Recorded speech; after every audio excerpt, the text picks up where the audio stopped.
Welcome back to Ozarks FOX AM. We have been talking about Joe Millionaire, for richer or for poorer. Yes. We've been talking about the show. A lot of great things going on there. Here in just a minute, we are going to be talking with the butler, a friend of mine, actually. It was so weird how this came about. Yeah, how did it happen? So let's talk about, it's Martin Andrew.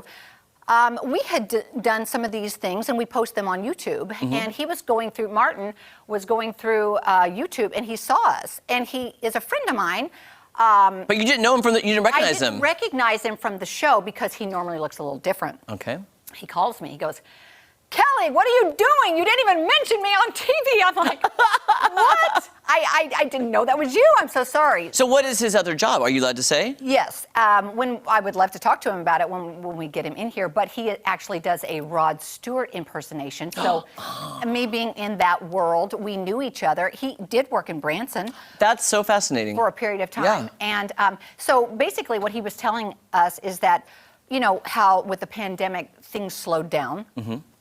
And there wasn't a lot of on-stage work, so he auditioned for some different things, and he auditioned to be the butler on Joe Millionaire. Wow! And lo and behold, he got the job, and they, I hope I can say, they said, "You need to change your hair color." Oh, well, there you go. Yeah, and he is British. That is fantastic. It's not a put-on. He must be fancy then. He's very fancy. Very fancy. I like to hear him say, "Hello, darling." Kelly, since we have the time here for a second, though, on our recap Tuesday, I wanted your opinion, though, because well, you saw the episode. You were going to be here, but you weren't. But when she used that golden coin to interrupt that date, right? Do you think that sealed her fate? Ooh, using the gold coin to wreck the date, did that seal Whitney's fate? I like that. You know, I don't know.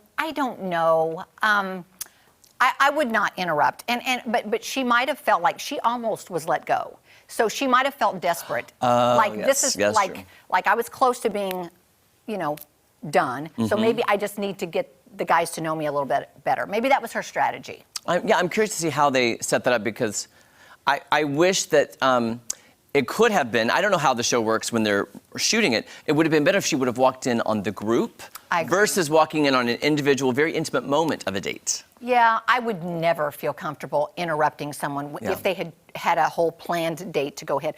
That would not be something I would do. I don't know if that's why she ended up leaving or not. I'm not sure. And also, what I was going to ask you too on Tuesday was, didn't you find they did, the week before, we kept talking about Kurt. This week it was more Steven. Yeah. So at least he's getting more time, and I think a lot of the girls, now two of them, I think it was either Kala or Amanda, I think are leaning towards Steven. No, Amanda Steven likes Kurt. No, Carolyn likes Kurt. Does Amanda like Kurt too? Yeah. Oh, Amanda, yes, I'm sorry. Whitney, and then the girl who got sent home was the blonde who was... I can't remember her name. No, Whitney's the brunette. So yes, Whitney, I think Steven really likes. She seems very down to earth. Yeah, absolutely. And she'd fit right at home on his ranch, I think. I think so too. I think that's one thing about Steven. He's a real country boy. And we have our friend Martin Andrew. I can't wait to see him. Hello. Hello, sir. Good morning. Good morning. Now, listen, we've told the story, Martin, about how you and I know each other. So we've already talked to the folks about that, and you were quite upset that I didn't recognize you. You're doing a fantastic job, but I'm like, he looks familiar, but it didn't come to mind. I was extremely upset. I was actually flicking through YouTube videos, and I saw your show, and I was watching. I thought, I wonder what she's going to say about me. Watching. And nothing, not a thing. And I thought, I bet she doesn't even know it's me. So that's why I got in touch with you, and here we are. That's exactly right. I would not have snubbed you, I promise you that. But we're so happy to have you on the show today. We have been talking about Joe Millionaire. Every week, we recap it every week, and I was just so happy to learn, Martin, that your accent is real. Yes, it is real. It's real. The hair's real. I mean, it's all real. So can you tell us how real? We love the show. We're on Fox. We love Joe Millionaire. How real is the show, and what is it like shooting the show with all these women and the two bachelors? It's got to be fun. Well, it's extremely hectic, and as far as the reality side of it is, it's extremely real. It's my first time, you know, working with a reality situation, so I wasn't quite sure what to expect. But yeah, it was real, and it was a roller coaster, and it was an incredible experience. I thoroughly enjoyed it.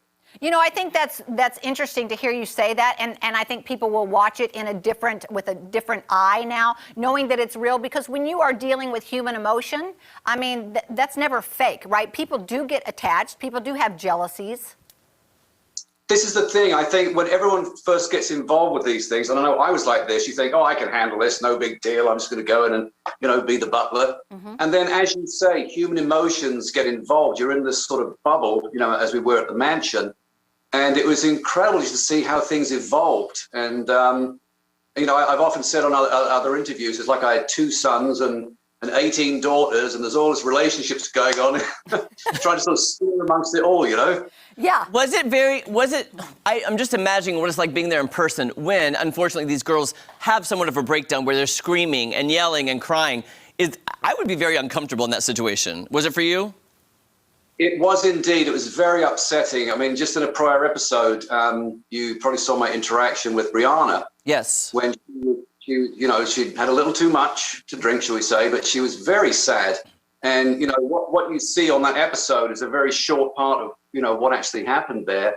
And that was very distressing for me because, you know, I have daughters and, you know, to be involved in that, you can only do so much because, you know, after all, I'm Martin the butler. So it was kind of tricky. And it's same with the guys as well, because, you know, their emotions were all over the place as well. So it was very difficult with this sort of fatherly figure that I had my persona on the show to deal with some of that. It was difficult. That is so interesting, yeah. So you've kind of become friends, get to know these people as well. But you see the guys, they're like Kirk was like, I'm sick of this. I'm just over it. I remember that night very well, and again, absolutely real. You know, I've heard some, you know, interviews where they said, "Oh, this can't be right." Hey, Martin, can you stick with us? We're going to record more with you after the show, but we've got to wrap up our show. But don't go anywhere. Stay right there, okay? Now that we have you, we want to keep you.